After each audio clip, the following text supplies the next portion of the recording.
Today, in the media conference with Lal Goel, which is brought to you by V4 News, Global TV, V4 Stream, Malnadu TV India, Newsgaon se Samvad Sarokar News, Bharat Post News, Karu News, Organ Donation India Foundation, and Gyan. Our endeavor is to enlighten you with the current topic. And today, in our Thought Leadership series, which we are going to have, our topic is MSME in 2021. Crisis moments create opportunity. Problems and crises ignite our greatest creativity and thought leadership as it forces us to focus on things outside the norm. Thought leadership is fundamental in business today and consists primarily of finding and sharing great information in a way that attracts and retains. Thought leadership is when a leader's thoughts are being used by leaders to lead others.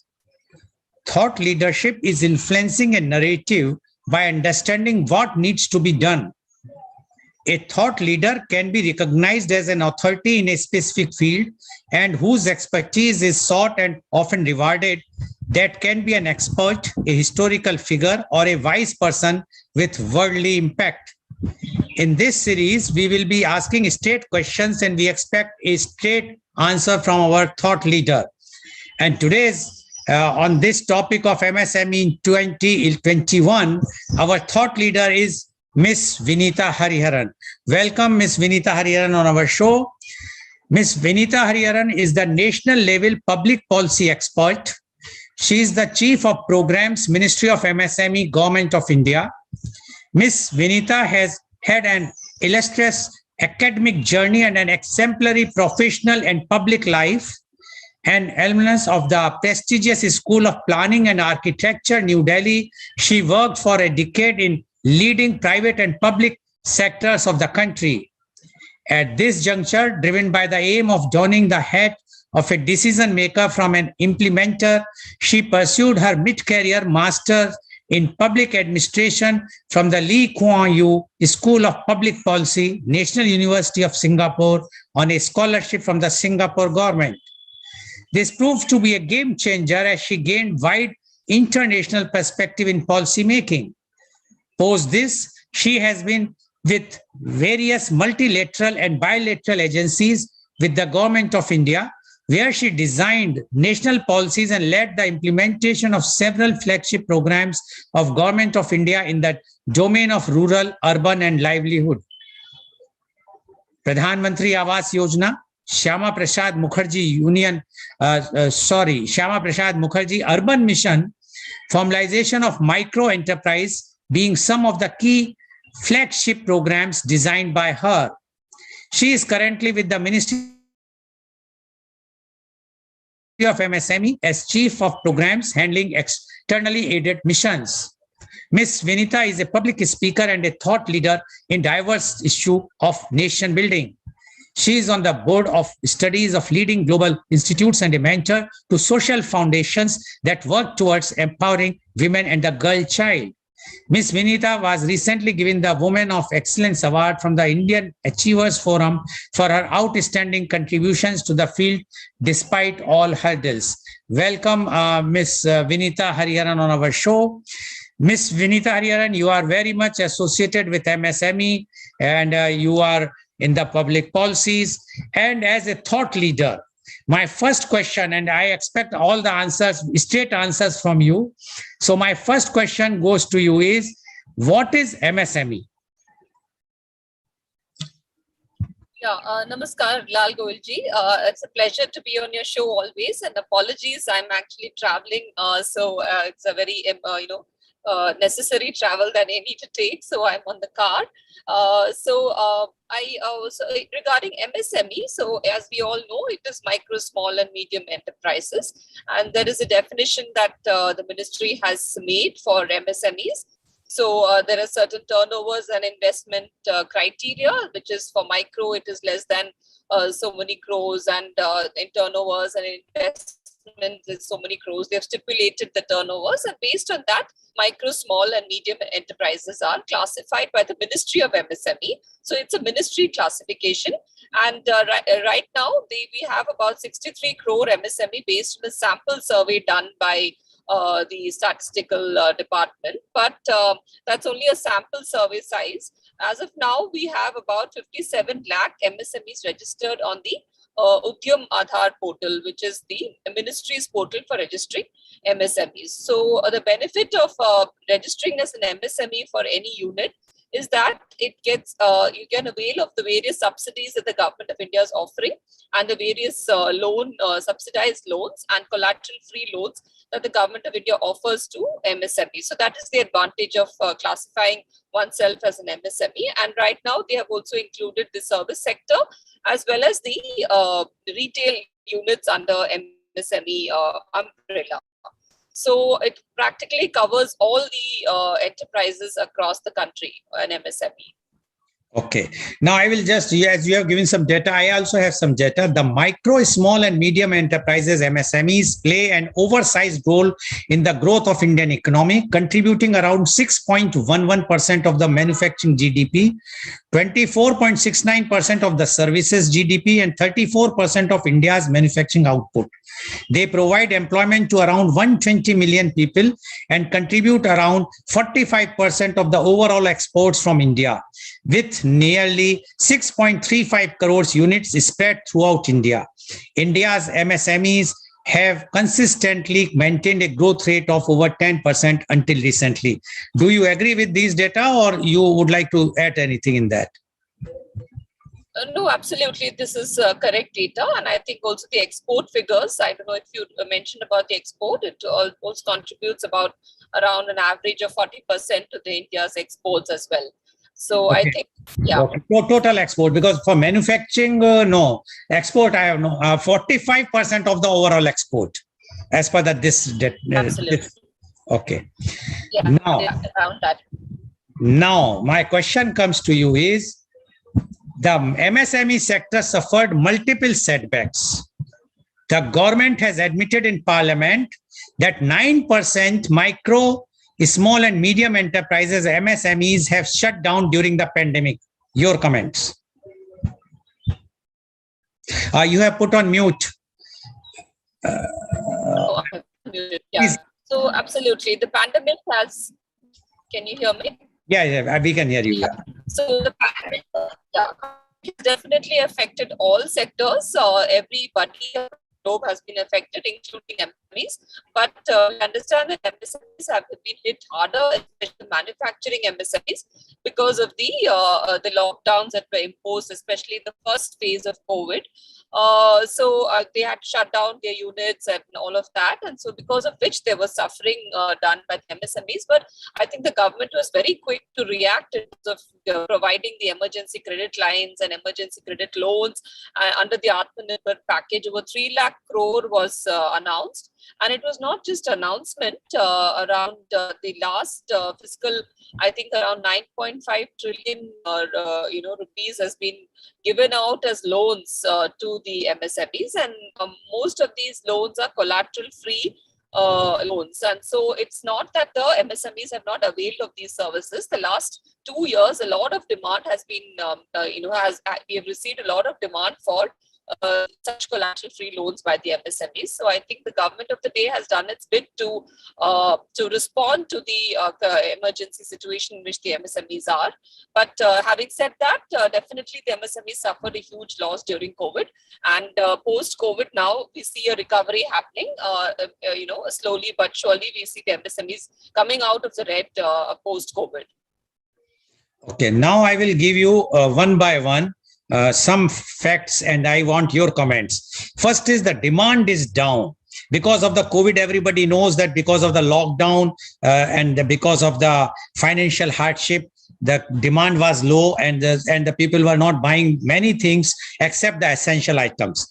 So the demand was down. A steep drop in customer orders was common across MSMEs. Export order cancellation hit 70 to 80% in April, according to Federation of India Export Organizations Chief Sharat Kumar Saraf. Your comment on that?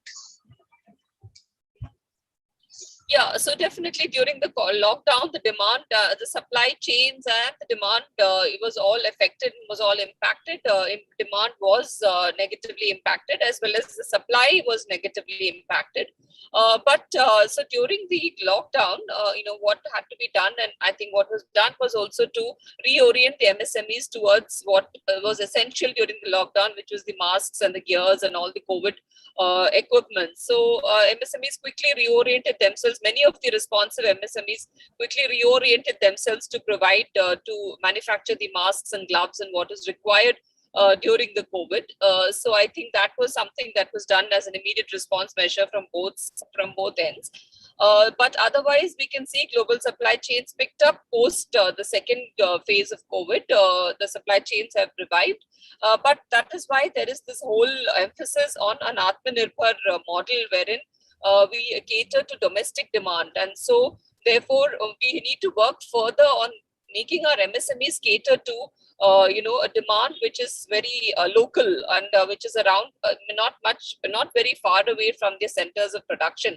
So I think that will actually ring fence them from all kinds of global supply shocks and even national supply shocks.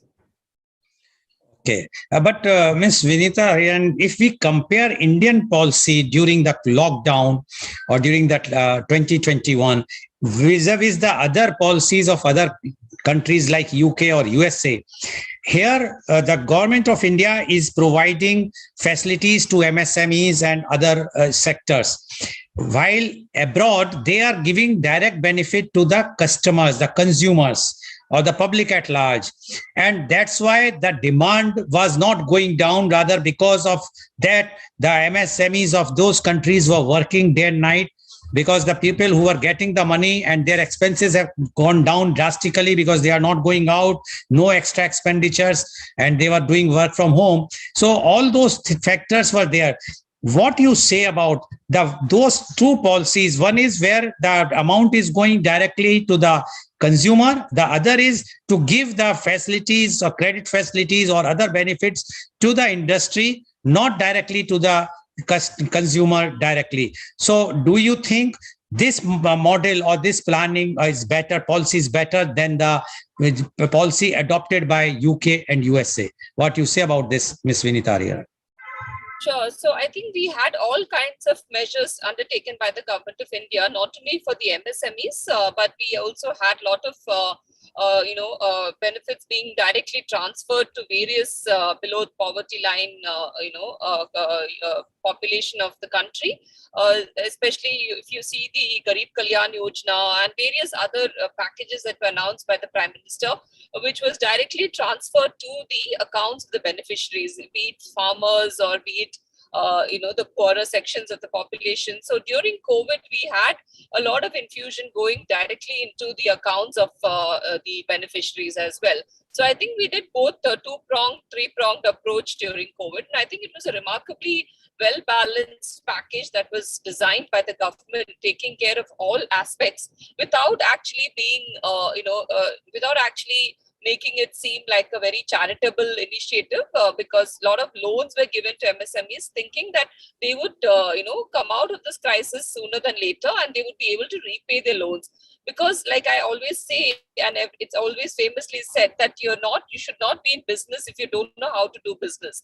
So therefore, if you're doing business, you should be able to repay the loans that you take. And it's not about getting subsidies. You cannot run a business based on a subsidy or a toll from the government. So that is the philosophy to make our enterprises self-sufficient. So that is the entire philosophy of this government itself in making an enterprise economy and making the population self-reliant and not really rely on subsidies and welfare measures of the government of India. But Ms. Vineeta, the perception is that because of the lockdown, the demand has gone down, and that's why they have to close their units. And what they can do with your credit facilities or those things, because if there is no demand, so the question is, when there is a demand and supply proposition, if the demand is down, then definitely the supply has to go down. So what they say is generally that the MSMEs could not work during the lockdown because of there was no demand, and demand can be created only when the money is there in the hands of the consumer. So don't you think that if we would have given not only below the poverty line, because I have seen many of the school teachers, many of other workers who were working, but they have lost even their salaries were not paid to them, and they were almost hand to mouth. So they were saying that what we can do, we cannot buy anything. We have to first see how we will serve our own family. And you mentioned about if you do not know the business, you should not be in the business. What the businessman can do if their lockdown has been announced by the government? Miss Vineeta. Yeah, no. So what I meant was that when they give out loans, they can repay it at a later date. So not during COVID, but later date they are assumed that they will pick up their business and they will have the aspiration to grow. At least in order to repay their loans, they would have to reach a certain level of profit and certain level of income. So that is the incentive for providing loans rather than subsidies, is what I said. And the second point about giving the consumers direct benefit apart from below poverty line, if you recall, we also had a lot of measures taken by the finance minister to the public sector employees to increase their bonuses during Diwali, etc. There was a lot of measures done to increase the salaries and liquidity. In fact, actually, liquidity was higher during COVID, is what we have seen projections, because there was a lot of saving and there was not a lot of expenditure had reduced considerably because people were not hiring vehicles to go to offices, and so much of expenditure was reduced. If on a personal level also we have experienced the kind of savings that we've had during COVID. So I think on the contrary, there was also immense liquidity also in the market. If you're talking about the middle income population, I think a lot of the employees in the government sector and the other public sector employees, etc., had a lot of liquidity in their hands. And apart from that, I think the private sector also, the large corporates, have given a lot of benefits to the employees during COVID. We've heard a lot of best practices and good stories coming out of the corporate sector, where they actually help the employees to cope up with this crisis. We've heard a lot of good measures taken by employees like Tata's and etc., where they've actually given allowances to help the employees cope up during this crisis. That's true, but what about the medium and small and micro businessmen when they shut down their unit and the employees have been asked to stay at home without salary? I'm like many sectors. I am doing this media conference. I found that even the teachers, schools, many other sectors, they says we are not getting any salary and we cannot beg from anyone, and no one is talking about us. Don't you think the government should also consider the private? Because government sectors, we can understand that they are getting their salaries on time, but here in private sector, we are talking of micro and small enterprises. They are not giving the salary. They are not either, or they are giving very reduced salary because there is no income from their own organization. So don't you think the government should try to benefit them, those small, or the traders, small shop owner whose income is coming from the shop every day, or even the labor class, the migrants? We have seen the crisis during the first pandemic, not the first wave, now the second wave. So don't you think that if the government would give something to the small or micro and small traders or their employees directly, like in UK, they have given that if you cannot run your unit, then 80% of the salary will be borne by the government, and then those units who wanted to work, when they found that the 80% salary is coming from the government, so they started working. Don't you think such type of some changes we require? Because now third wave is knocking, And slowly, we are entering in the lockdown phase again. Night curfews are there. Many places, even after 5 p.m., everything is closed. So one can imagine the business, the income or the collection is going to reduce because you will have limited hours to do the business. So in that aspect, government has to make a long-term plan for such type of pandemics, which is happening now very frequently, so that at least people can stay without any financial hardship. What do you say about this? No, absolutely. So one is, of course, the kind of policies that UK or Germany has taken towards their countries. They are definitely laudable and good policies, but at the same time, we can't just replicate those policies in our country because the complexity of our country and the scale of our country is so huge. It's one of the largest, the subcontinents in the world.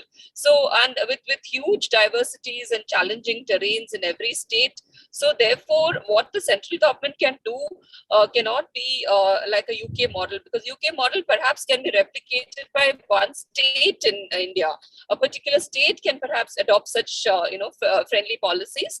But at the national government, at the federal government level, I think this was a good policy in terms of giving out liquidity to the MSMEs, in terms of giving out the automatic emergency credit lines and the COVID support, all the collateral-free loans that were given, and of course the subsidy program still run, the Prime Minister's Employment Guarantee Program, wherein subsidy is given for new enterprises. Doing extremely well is what I see from the ground. I've just come to Kerala to do site visit on MSMEs and how the food processing enterprises are working here, and I see a lot of response to the PMEGP program by the MSMEs. A lot of subsidy has been taken up through the PMEGP program the last 2 years during COVID.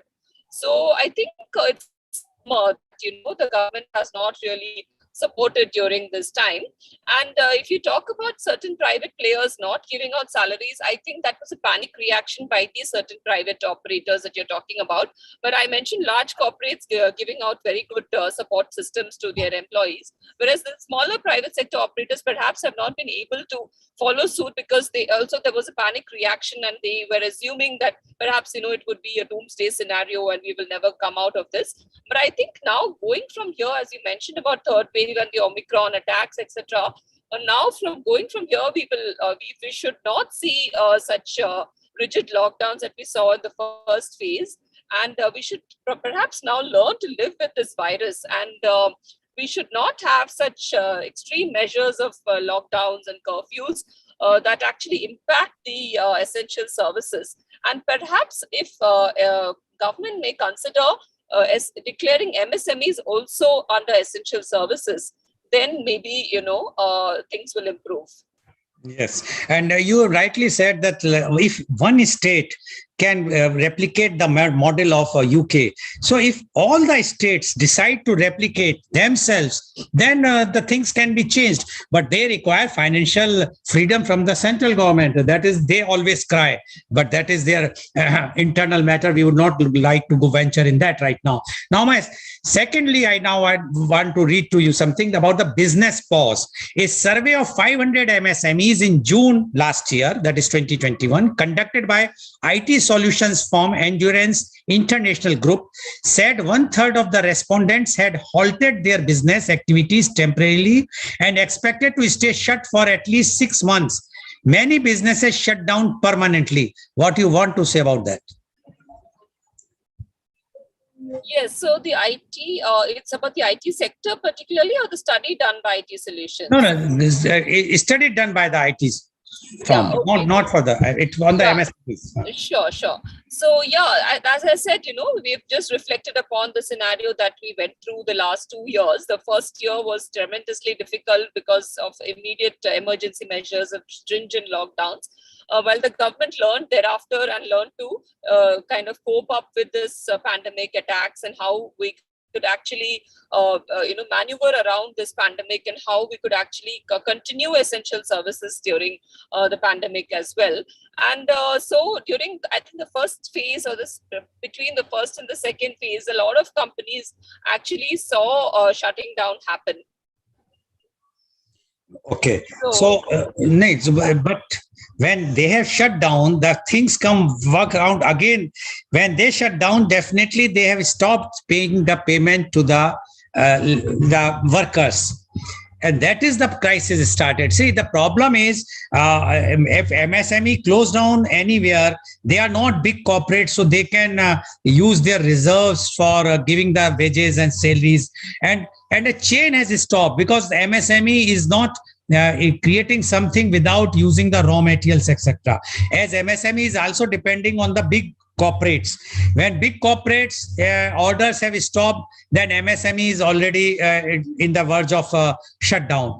And when they are on the verge of shutdown or they shut down, they stop the payments to the suppliers as well as for the workers. So the entire chain, and that's why the financial crisis, which we have seen in last year or after the first wave and the second wave, do you think government is planning to do something that in case, let's hope for the best that no third wave should be that severe, but whatsoever the indications are coming that it is going to be spreading very fast, definitely it's not going to have that much mortality, but still if it will spread fast and if the hospitalization, what the estimate yesterday some media house has predicted or somebody has predicted, expert, that 90,000 every day the admissions will be there, and if a 5 days admission minimum average will be, so it will be about one can imagine 4.5 lakhs 5 lakhs beds, while we have about a lakh beds available in India. So again the crisis may come in that aspect, because unfortunately in India, in spite of government's best efforts, people are still reluctant to take the vaccination. They have not gone for the second vaccination, who has taken the first vaccination. And the researches are coming that those who are vaccinated, both the vaccinations or in other countries, even the booster dose, there the severity is very, very less. No hospitalization is required. While those who are unvaccinated, they may go for the hospitalization. That is a very point here. So my point is, when this is the situation, and God forbids if the same situation of the 2021 will repeat in 2022, what further plans the government have? Because last 2 years government has given lots of credit to the MSMEs. Are they going to plan to have another credit facilities to MSME, or they will put a pause button and they will say now it's up to the traders or the MSME? No, absolutely not. So 3-4 points. One is, of course, about the second or third wave that is going to hit us. So I think, what we should perhaps as a policy maker, what I can respond to this is that we should have the health sector actually reinforcing their efforts to see that the construction industry or the MSME service, the manufacturing sector does not get impacted. And so we see a lot of preventive measures being rolled out on a large scale on a mission mode across the country. Even before we wait for the Omicron to peak, we should be able to equip ourselves with all the essential equipments and like the gears and the masks and the PPE kits, and so maybe make it very essential that for essential services, people should come to the workplaces with such uniforms in place. So I think preventive measures and a lot of sanitization and hygiene measures to be adopted by all MSMEs and all such service sectors and manufacturing sector enterprises. And I think we should not have a complete lockdown anymore. And we should see that at least certain sectors like the construction industry and the MSME manufacturing and service sector, of course, they can still opt for work from home. Wherever it's possible for work from home, people should work from home. I think that's a good policy to adopt for emergency situations. And I think the government should be flexible about this. That is something also which I would like to state here, is that the bureaucrats and the bureaucracy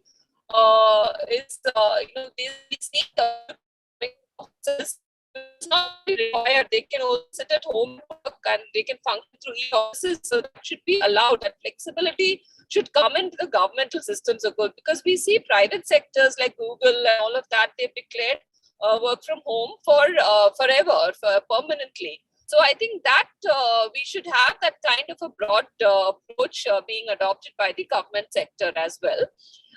So I think, yeah, so those were the points that I wanted to make in this regard.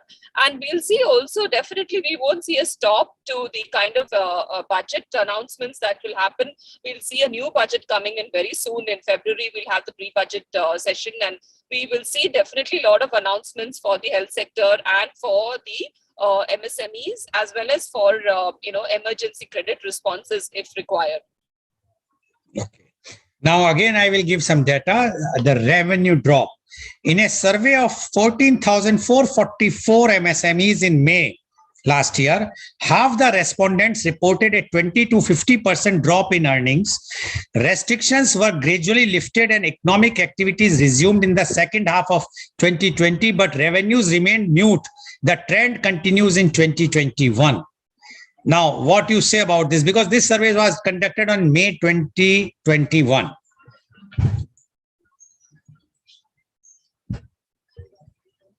No, we can't hear. You are on mute. Please unmute. Please unmute. Please unmute. Yeah, no. You have to unmute, please. Please unmute. Yeah, Yes. so sorry. Yeah, so sorry for this. Yeah. No, it's okay. Yeah. So the survey, was it done on a sample size, or was it done across the country? It was done for 14,444 MSMEs. So it's a sample survey. So perhaps it is also reflecting on those MSMEs which have the smaller ones. Of course, we're talking about micro only. So many of them, yeah, definitely they did shut down, like we mentioned in the last conversation, that there were some measures taken. So I think going from here to have a policy declared by, or an announcement by the Prime Minister, that from now onwards we would not see any company or anything. He should ensure that supply chains are in place. Like I mentioned, certain emergency services or essential services, we should declare our MSMEs, the construction industry, and the supply chain logistics sector as essential services. Even the night the trucks, lorries, and the supply chain that is happening during the night, we should not stop them functioning in the night. Okay. Now, we have seen during the this 2021, cash flow crunch was there. The resultant liquidity crunch made it difficult for MSMEs to repay loans and pay salaries, because whatsoever credit was given, then they have to repay also. As you mentioned, that when they are doing business, they should know how to do business. But many had to lay off employees and vacate their office because of the rent. In UK, again, I'm talking about the UK. The government of UK has started paying the rent also to those MSMEs who want to work during the pandemic, during the lockdown. So is the government of India is having any plan? Because now, in case, as you are saying that you are going to declare the many essential services or MSMEs can work, but when they will not get the revenue which they can to serve themselves profitably or even on break even, then definitely their problem is the rent and the wages. So what you say about that? Yeah, so these emergency credit responses that were given, that was for working capital. That is all for towards rent and towards wages of employees. So it's up to the MSME to see how they use it, because they, many of them would have perhaps just kept it in the bank accounts to save it for a later day, like panic reactions. So they found it easier to lay off employees but I've seen many generous employees, like small micro enterprises also, who had a heart.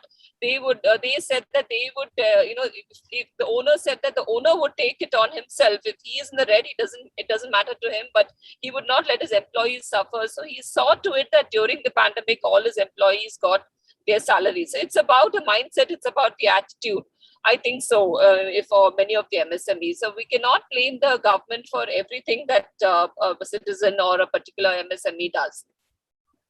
Okay. Now, when we talk about import and export, exports fell by a record 60% and imports by 59% in April 2021. After a slow revival, December data showed exports down by marginal 0.80% year on year and imports up 7.6% year on year. But it is too early to cheer. The Economic Survey 2021 report card of India's financial health in 2020-2021 predicts exports will contract by 5.8%, imports by 11.3% in the second half of the current financial year, which is right now. So what do you say about that? No, definitely. Yeah, we saw exports getting negatively impacted during the COVID, and imports also getting impacted. Like we said, global supply chains were impacted. So, and we've seen other countries actually suffering more during the COVID and, reacting very sharply and shutting down borders, etc. So I think that way, definitely on the international trade scenario, there has been a negative impact of the pandemic.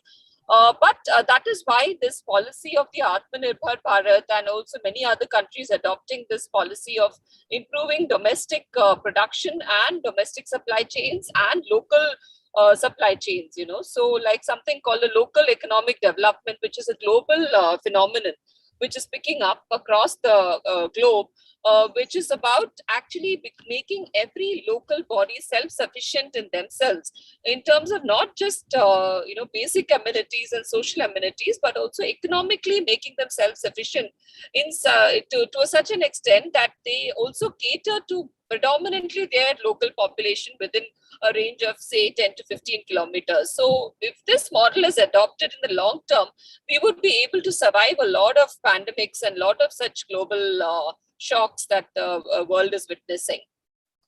Okay.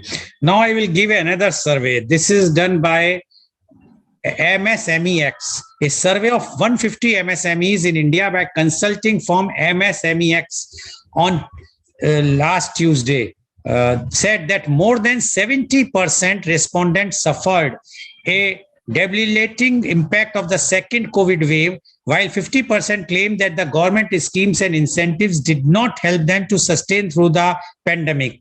Moreover, close to 43% also noted that they had changed their business model to survive the pandemic. Further, 50% respondents also said they were yet to fully recover from the impact of the first and second waves.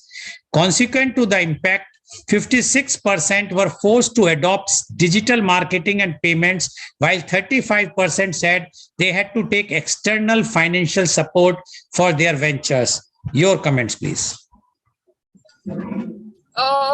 Yes, so this data that you're quoting, they are all perhaps true, and of course they should be true if it is being quoted. But the point is that about such the negative stories, of course, we have heard during the pandemic. But like you said, in terms of micromanaging, the government of India cannot really micromanage and see as to what each and every MSME is doing. So in terms of their response and their response measures, I think at a federal level, what is best has been done. But what more can be done is perhaps looking at the smaller, very, very fledgling MSMEs, the micro, nano enterprises, and maybe those are the stories that you are quoting. So perhaps the government can consider doing something for the nano enterprises and for the unorganized sector. Of course, the government has come out with a lot of programs for the unorganized sector also. Never before have we seen so much of formalization efforts happening, because till today, till the last so many years, decades, we've seen more than 90% of our workforce is from the informal sector. The labor sector is informal. But now we see a drive through the e-Shram portal and to formalize these laborers, and so that they would be gig and platform workers and manual laborers and daily wage laborers will be now brought onto the formal networks so that they would access social security benefits. So I think that's a great move by the government of India. And so with such moves, I think through formalization of these laborers and also maybe something more that the government can do is towards the nano enterprises, and maybe also, if required, we can issue advisories for the functioning of these MSMEs during COVID. We saw last one of the phases, we saw the Prime Minister giving strict instructions to all employers to not to cut the salaries of the employees. So something like that, if the advisory can go from the, or an announcement can go from the PM, I think that would really have an impact. Okay. Now I will talk about the Mudra Yojana, which the government has given for the MSMEs. The average sanctioned loans under Mudra Yojana comes at rupees 46,530, while that of disbursed amount of rupees 45,034. This amount could not be considered enough to launch a startup that could provide jobs to others. This amount is also much lower than the average per capita income of Indians, that is 1.11 lakh for 2017-18, according to advanced estimates of the Central Statistics Organization, CSO. Your comments, please.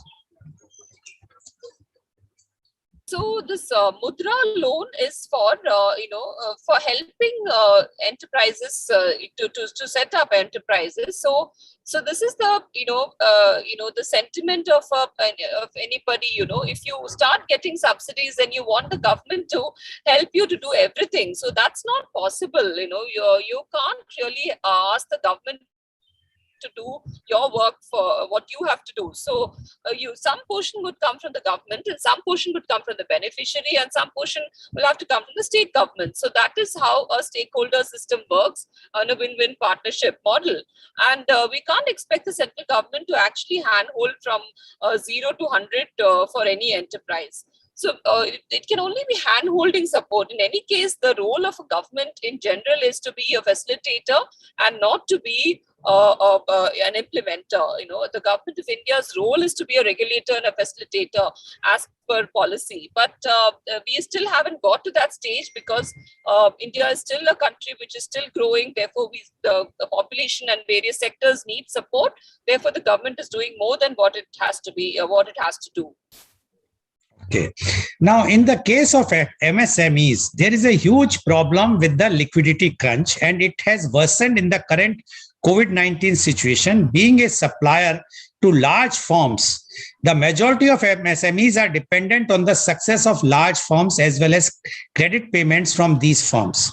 Delays in payments from large firms or stoppages of operations from large firms reduce cash flow to MSME, leading to liquidity issues. MSME usually face the problems of bad debt or late repayment from debtors, as they do not comprise suitable recovery mechanisms that eventually affect their working capital availability. Now, the current COVID-19 pandemic has hit industry hard, as lockdown leads to stoppage of operation, resulting in stoppage of cash inflow to the firm. This has intensely impacted the availability of liquid funds to the businesses. Most MSMEs experience unavailability of timely capital and suffer from either shrinking of operations or liquefying the enterprise itself. Your comments, please. No, absolutely. It is well recognized and taken cognizance of this issue of delayed payments. It's again, not the federal government, but the players that are doing this, the buyers and the sellers, it's between them. But still, the government has intervened to a large extent. And since I'm there, I know what is being done by the government of India. So there is something called a trade receivables electronic discount system, a TREDS platform, which the MSME ministry and the government of India has made, which is an online platform where both the parties have to register themselves, the buyer and the seller, so that there is naming and shaming of all these buyers who don't pay the MSMEs on time. Definitely, I think this is a very, very it is a very negative thing that the buyers are doing, and the punitive action has to be taken against those who don't pay the MSMEs on time. Delayed payment is something which has to be taken very seriously, and it is being taken very seriously.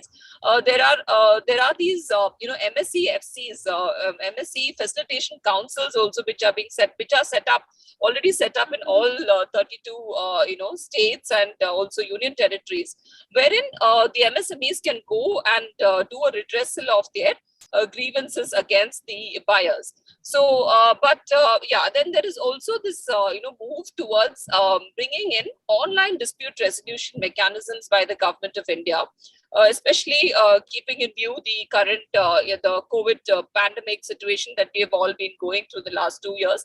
So we're moving towards online courts and online dispute resolution mechanisms, which will be integrated with the Samadhan portal of the Ministry of MSME. Samadhan is again a portal for the dispute between buyers and sellers. And it's also been made mandatory for the PSUs also to register onto the TREDS platform. So there's no escape for the PSUs as well. So this is going to be taken very strictly and is being taken very strictly by the government for against delayed payments to MSMEs. Now, you have mentioned that strict action to be taken against those who are not making payment. Now I am telling you something, and I want your straight answer for that. The Finance Ministry on Monday, the last, had said that more than 75,000 crore rupees worth dues were paid by government departments and central public sector units to MSMEs between June 2020 to October 2021 period. However, this was only 15% of the rupees 5 lakh crores in outstanding dues owed to MSMEs by the central and state departments and private sectors as well. According to a PTI report, former MSME Minister Mr. Nitin Gadkari in an online event of Calcutta Chamber of Commerce in May last year had said that the state governments, their ministries and public sector undertakings, the government of India, its ministries and undertakings and major industries combined owed an amount estimated rupees 5 lakhs crores to MSMEs.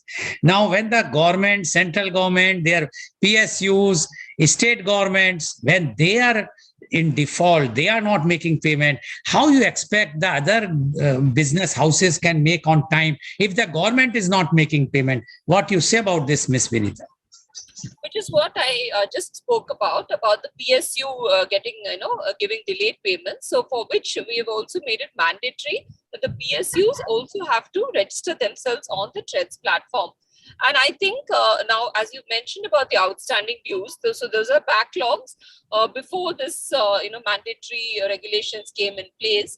So it will take some time for the backlog to clear.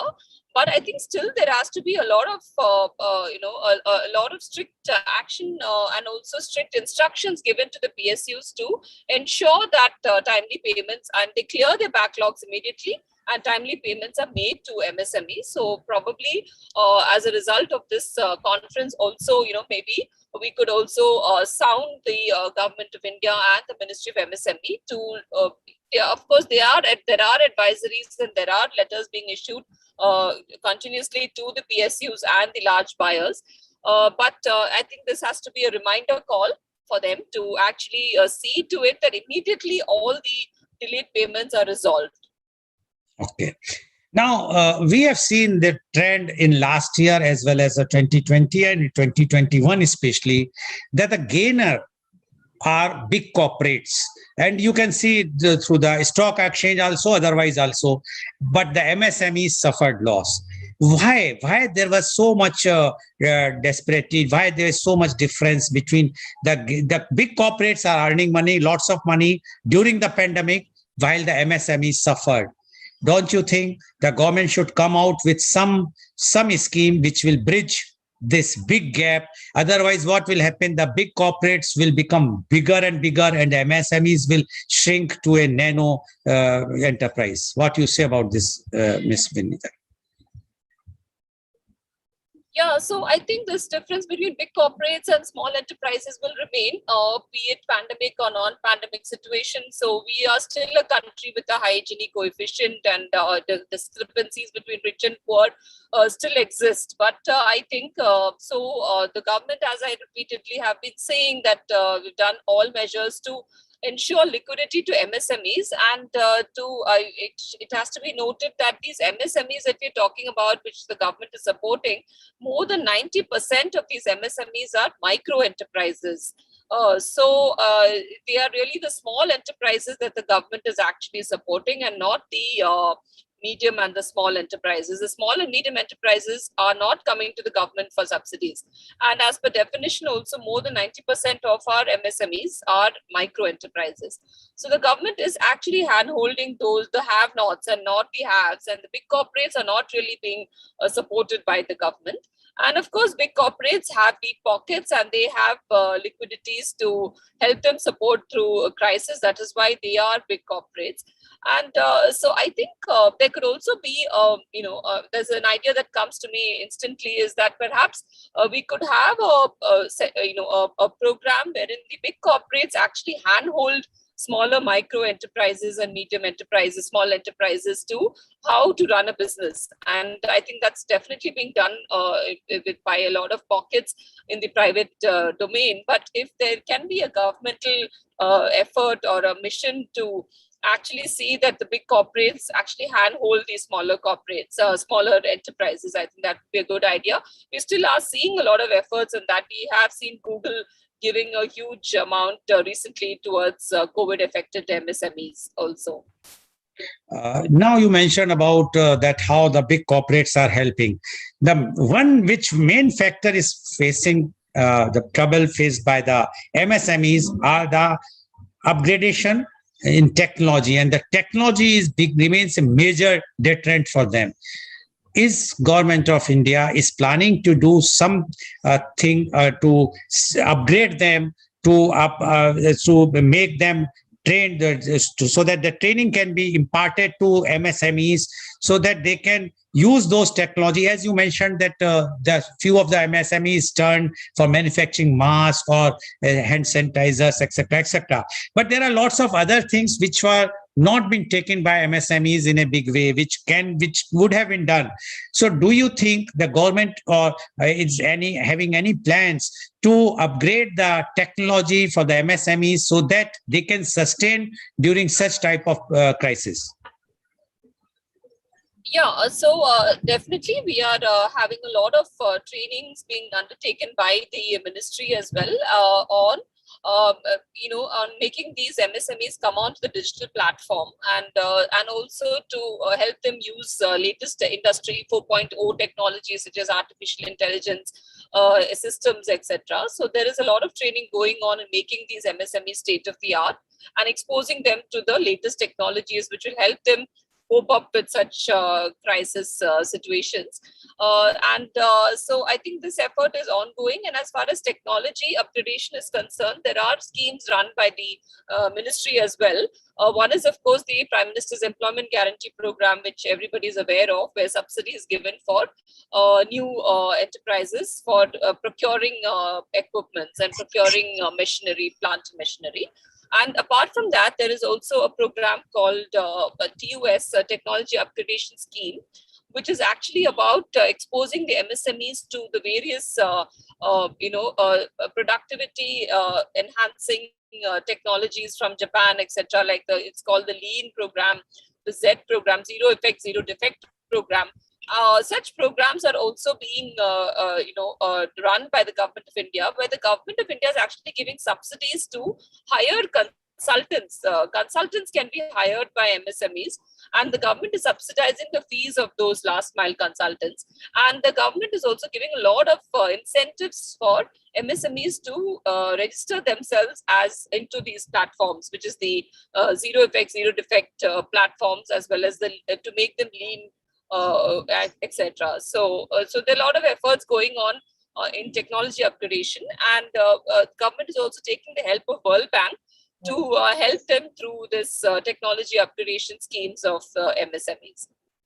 Okay, when you talk about the technology upgradation, the problem which MSMEs faced is about the financial planning, because they are used to do their work in normal conditions. But in such type of emergency conditions, they never had a plan of contingencies, and their financial everything has gone haywire. So is government is also planning to give them the training or give them some expertise or give them so that at least they should know how to plan their finances in such type of crisis in future or even the present time? Yes, so a part of this, the consulting that is happening at the ground level is not just for technology upgradation, but also for helping the MSMEs prepare their financial plans. So this particular World Bank support that I'm talking about is also about providing support to the MSMEs at the last mile to help them prepare their books of accounts. And so particular trainings are given or designed for helping MSMEs to prepare books of accounts and do their financial planning, and to help them submit their loans, the proposals, applications to the banks. So that is also being done by the government of India, not only by the MSME ministry, but also by the food processing ministry. There is this concept of district resource persons, which is like resource persons.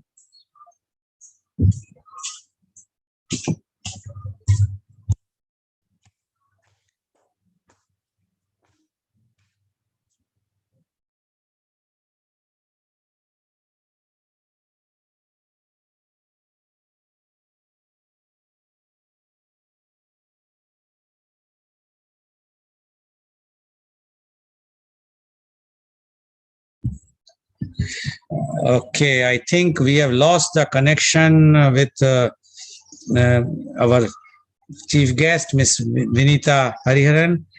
As viewers, she has mentioned that she's traveling and she has to go for a special meeting, but she was giving the answers, the questions which I am asking. I'm sure she will be joining again soon.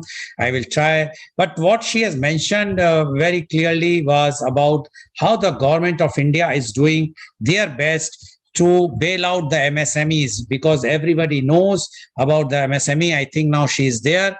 So, Ms. Vineeta, we have lost you. I think, but now you are again there. So, so you are saying something. We lost. We were talking about the lack of financial expertise with MSME. Yes, Ms. Vineeta Hariharan, please.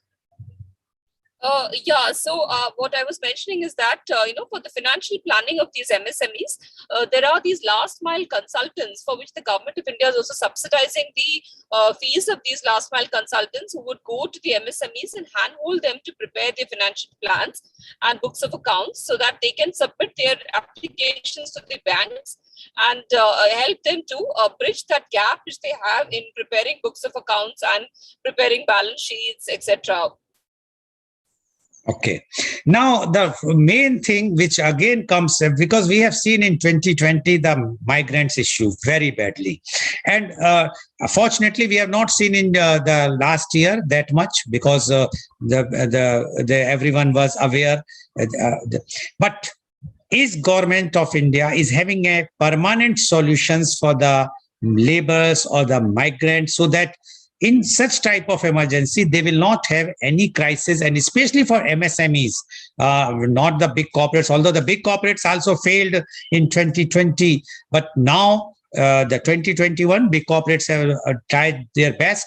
So is there any plan for the MSME or not? In the government is having any plan for the migrants? Like I mentioned about the migrant laborers, there are these efforts taken by the government of India. A lot of efforts were taken actually after the crisis of 2020, a lot of efforts were taken to redress the grievances of the labor sector. And one was, of course, long-term measures. One is, of course, making the codes into one, all the 25 acts into 4 codes to simplify the process of setting up businesses in India. So that labor reform has happened. There is also this move to bring in parity of wages across the country. Like we see very low wages in daily wages in Odisha and very high wages in Kerala. So which sees a lot of these migrants coming to Kerala and working here as daily wage laborers from states like the so-called Bimaru states of Bihar and Odisha, etc. So there should not be a situation where a Bihari cannot work in Bihar.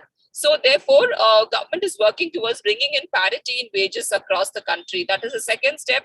The third step is, of course, registering all the laborers into portals and to the Government of India database. So this is not just making a database of laborers, but also to help them in the long run or in the short run as well to get benefits from the government, social security benefits like EPFO, etc. So that is also being done. And the last was the latest attempt is the eShram portal, where the laborers can register themselves at the eShram portal, gig and platform workers, as well as domestic workers like our maid servants and all of them, the drivers, etc., can also register themselves on the eShram portal, and which will help them avail of various benefits given by the Government of India.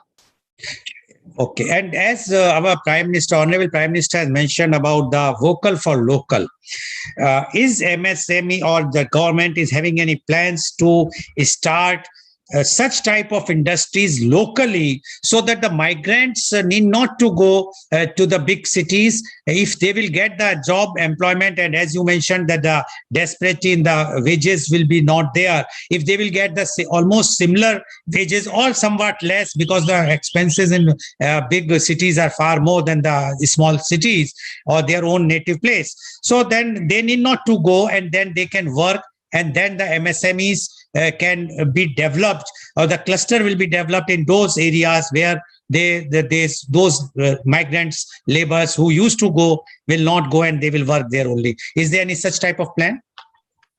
Yeah, absolutely. So this is what the whole Atmanirbhar package, the Atmanirbhar program of the government is about, vocal for local, which is actually about promoting one district in every, one product in every district. You must have heard of the ODOP scheme of the Government of India. So Uttar Pradesh has taken the lead in this, wherein every district has identified one product. And there's a lot of effort going into bringing in investments to actually take this product, this particular product, be it a food product, like it could be a pineapple, it could be mango, it could be rice, it could be anything, it could be tapioca, coconut. So all of this is a resource that is grown locally. You know, one has to identify a resource that is grown locally, and also perhaps handicraft, handlooms. So, and then the next step is to bring in investments, you know, from other countries, like maybe our NRIs who are settled across the world. We invite them to come to these various states and invest in these local resources. Maybe they belong to that particular village, so they can come and invest in their own village, and gives them the pride of contributing back to their village. And then they hone up this product and take the product through its value chain and build it into an enterprise. And this enterprise then hires local population, giving employment locally. This is the concept of the local economic development also that is happening across the globe. Many countries have risen out of poverty just by following this model. If I can take the example of China, they've actually risen out of poverty using this model of build your own backyard. So, so this is the vocal for local, concept, and the government is driving this on a mission mode. And we have in the food processing sector, in the Ministry of Food Processing, runs a scheme called PMFME, which is Prime Minister's formalization of micro enterprises, which is all about giving emphasis to ODOPs and food ODOPs in every district, which has been recognized by the MOFPI. And the products would be all the FPOs and the self-help groups that engage in production of this particular product would be provided a lot of subsidies and loans by the Government of India.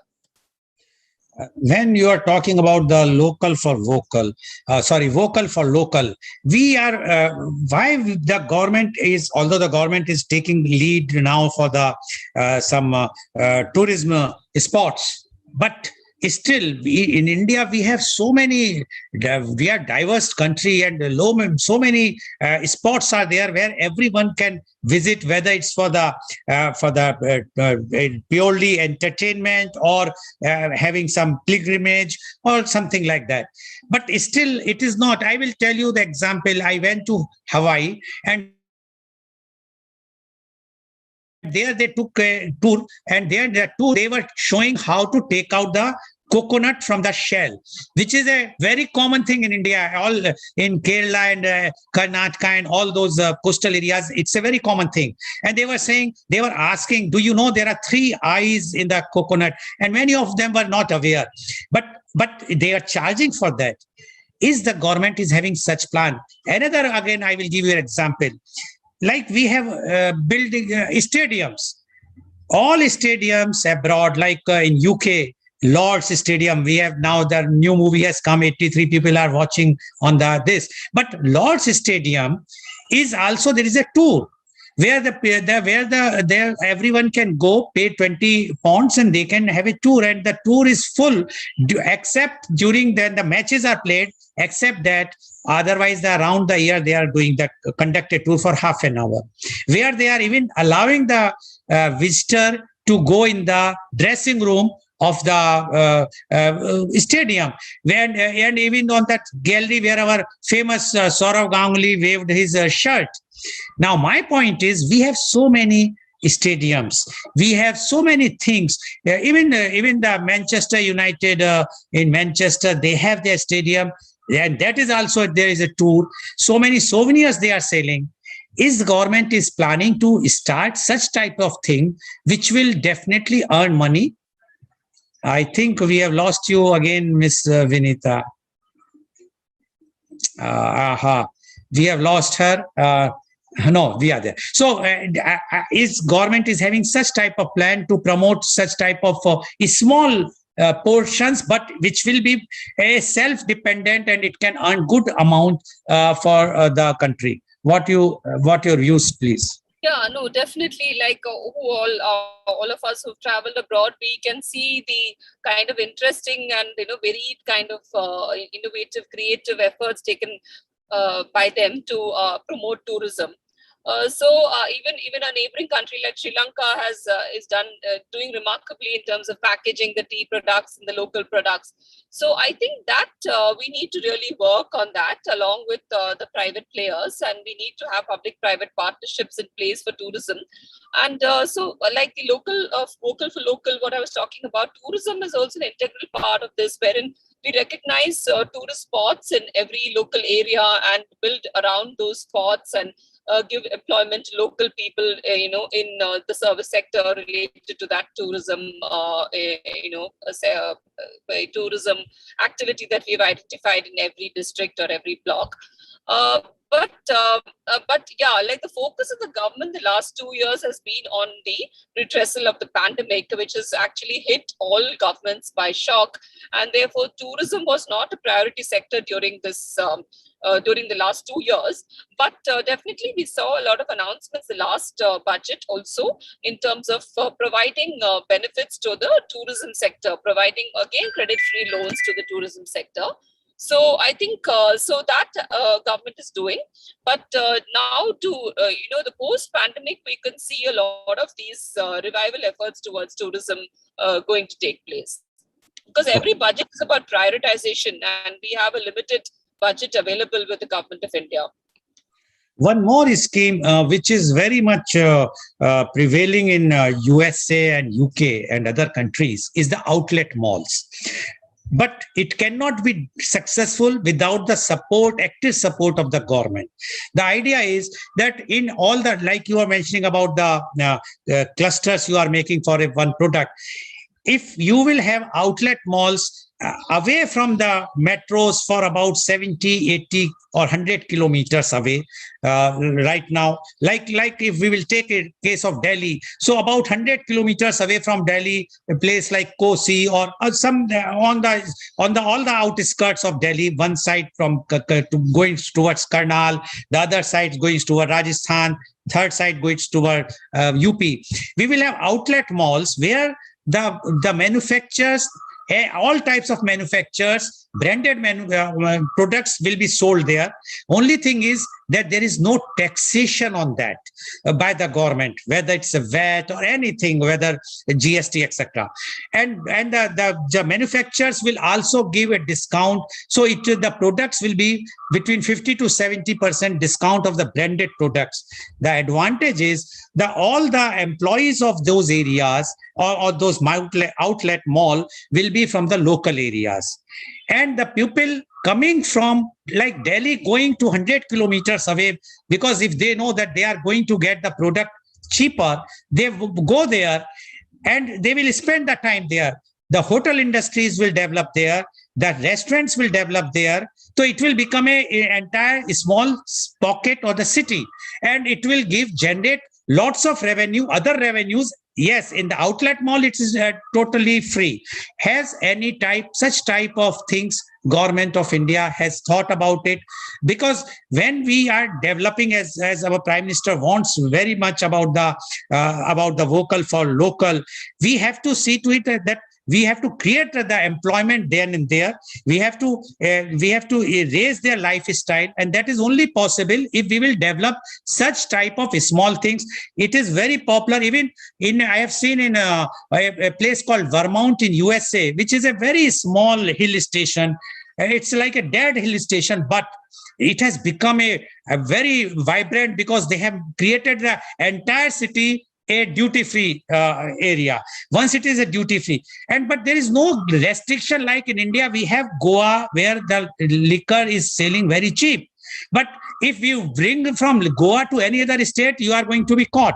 So in case if the government will plan in such a way that all states will have such types of outlets, but not in metros, away, so that the locals will get the benefit. What you say about this, Ms. Vineeta? Yeah, like I said, this is a very good concept. We had the Reliance and the other, chains of retail chains doing such malls across the country in the outlying areas. We had huge hypermarkets being built, and I think now they are in place. So these hypermarkets actually gave employment to the local population around in the outskirts. So not only an outlet mall, I think even if we open an educational institution in remote areas, we have a lot of local economy being generated through such educational institutions, etc. So, but like I said, we can't expect the government to do everything. Retail is something which is largely a private sector driven enterprise. What the government can do is perhaps facilitate or invite such large retail players to start constructing these hypermarkets again in the outlying areas.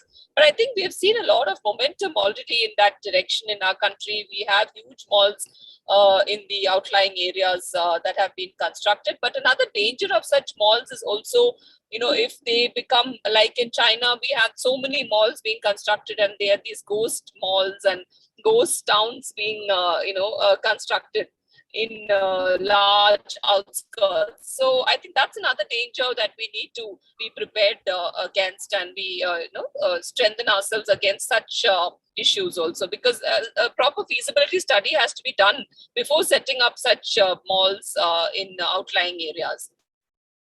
But I am sure that under your leadership, such type of studies can be done. But why I am saying the government has to proactive, because the government has to waive off the tax. If they will waive off the tax, then only the manufacturer would like to sell the product there, and definitely their profit ratio will be less, and turnover will be more. Advantage will be that the local people will get the job then and there only.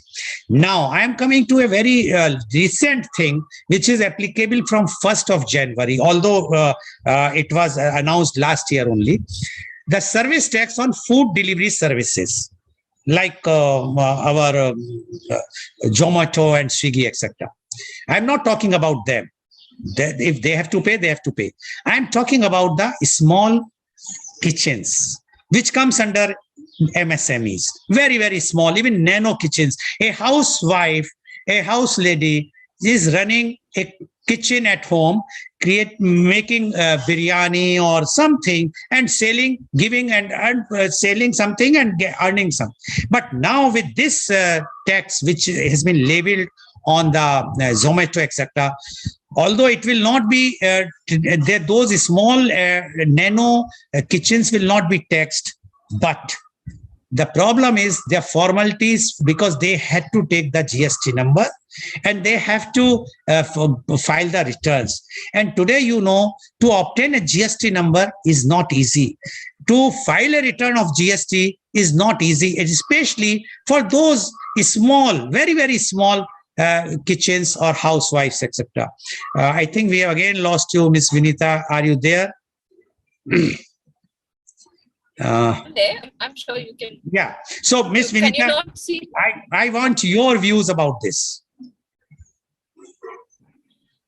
No, absolutely. So, so this nano kitchen concept. When you see this, aggregators are being actually taxed, like aggregators like Zomato and Amazon and all of these e-commerce players, because they are actually they have gained a lot during this pandemic times. They've gained profits a lot because those were the industries that were really thriving during the COVID times. So why should we not bring them under the tax net, and why should they not contribute to the nation building process? Because they are actually, I wouldn't say they're making money out of a COVID situation, but they were doing well during COVID, and because they were providing essential services. So why not bring them under the tax net? But as you said, because of that, the supply chain, the smaller vendors also would have to come under the GST net. So I think for that, perhaps, we should see players like Zomato or the bigger players actually hand-holding the smaller players, whoever comes under their umbrella, giving them training on how to get into the GST platform. And perhaps they should actually, like big brothers, handhold these smaller players to come under the GST. But of course, notwithstanding that, the government also has to do its bit on sprucing up the training towards GST. And I think much more training and hand-holding needs to be done for bringing the enterprises onto the GST platform. But the government is doing to a large extent, but some more efforts can be done. And there is also this whole theory that GST is very tough, but it's actually not so tough to come under a GST platform. And we also see a lot of these balancing off happening, right? So no one actually pays GST. The end player pays it, but there is a squaring off that happens along the value chain. So isn't it, if input credit and all of that is taken into account, so one doesn't really suffer so much when one pays GST. But then in the end, the government actually benefits, and once the government benefits, all of these money is going to go back into welfare measures for the citizens. No, you are right that the government should get the money. There is no doubt about it. My worry is only about, is it possible that the GST will be paid by which they have to pay all the big aggregator players, but those small kitchens or the nano kitchens, their turnover is less than 20 lakhs, need not to go for registration. Earlier it was exempted, but now because of this, and as you said, the hand holding, very well, these big players are like sharks. They never want to handhold. They will say, but they will not do.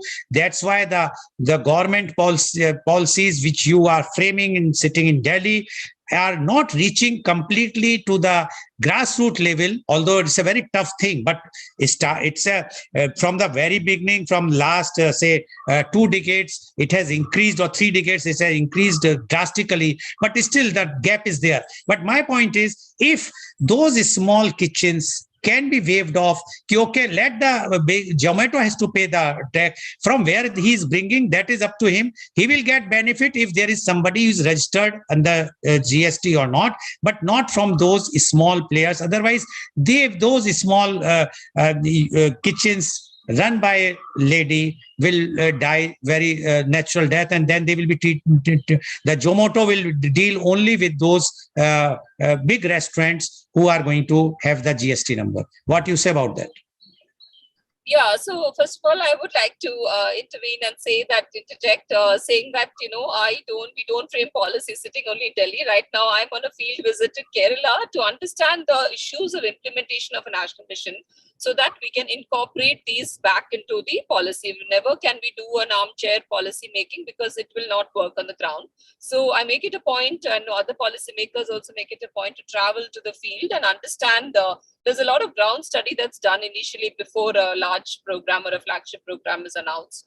So apart from that, about the nano players coming under the GST, but as you know how GST works, if one player is under a GST, and if the resulting supply chain would all have to come under the GST net. So that is how the GST system works. But like I said, I would again say that perhaps the onus has to come on umbrella aggregators to actually train their vendors onto, or even make it their responsibility or make them accountable that their vendors also come onto the GST platform, because they can afford to actually have such systems and trainings in place for these smaller vendors. Okay. Now I want to know from you your views from the government side, definitely. How was the year 2021 for MSME? Yes, so 2021, we saw a certain resilience and recovery from 2020. 2020 was a very bad year and it was impacting across sectors. So, and the government, of course, immediately reacted, and by the time took steep and they started rolling up, it took some time, but I think 21 was a better year than 20. We can see with the numbers, the statistics reflecting the large number of loans that were taken by the MSMEs from the government of India, and taking such help and collateral-free loans, etc. We have seen a certain revival happening, and also with the easing of lockdowns, I think it's going to be much better for the MSMEs. And now, in the last question, what are your projections for 2022 for MSMEs?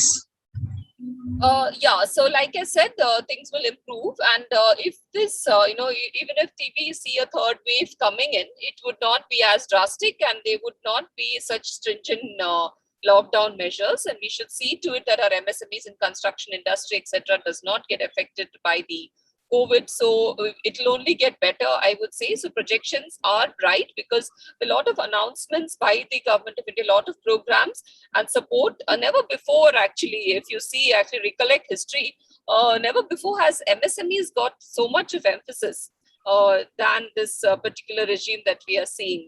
So that one has to acknowledge that the MSMEs has come into the spotlight only in this government. Earlier, it was just a namesake MSME, a tag of MSME, but not so much of benefits going into supporting MSMEs. So I think things are looking bright, and there's a general optimistic projection and also a realistic projection of the economy also recovering, and India is projected to be one of the largest economies going forward as well, at a growth rate of over 9% going forward as well, done by players like stakeholders like IMF and World Bank. So I think we have good times to look forward to.